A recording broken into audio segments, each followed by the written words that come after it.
no se va a poder realizar la fiesta. Me van a disculpar.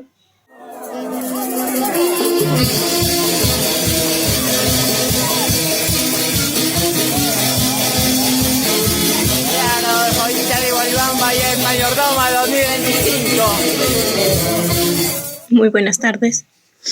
Mi nombre es Joyita de Guaribamba. Hago este video para poder disculparme con la familia de Guaribamba, porque sé que este año que viene, en 2025, hubiese estado de cargo con la familia.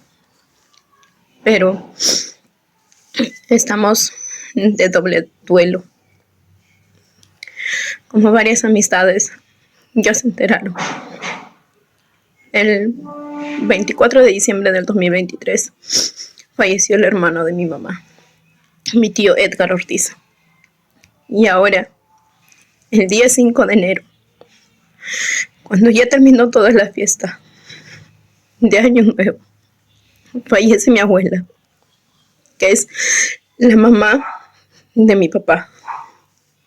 Estamos de doble duelo. Y conversando con mis ambas familias, no se va a poder realizar la fiesta. Me van a disculpar, pero vamos a terminar de pasar nuestro luto para poder, de repente, más adelante, poder realizar esa fiesta. Porque es muy bonita la costumbre, es muy bonito todo. Me van a disculpar los abuelitos de Guaribamba, pero es por fuerzas mayores que no se va a poder hacer. Espero y sepan entenderme por lo que ahora estamos pasando.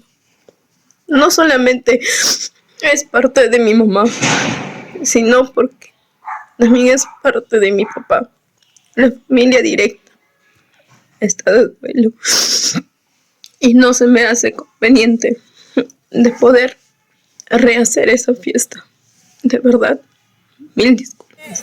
Tengo que tener bien puestos los pantalones para hacer esta fiesta. Me han agarrado de un momento a otro, pero yo más que todo lo estoy haciendo por mi amigo Kelvin Peralta. Lo estoy haciendo en nombre de mi tío Edgar Ortiz, porque a ellos dos les gustaba esta fiesta. En nombre también de mi abuelo, Juancito Paucar, también lo estoy haciendo esta fiesta. Y espero que toda la familia me acompañe, que toda la familia esté conmigo.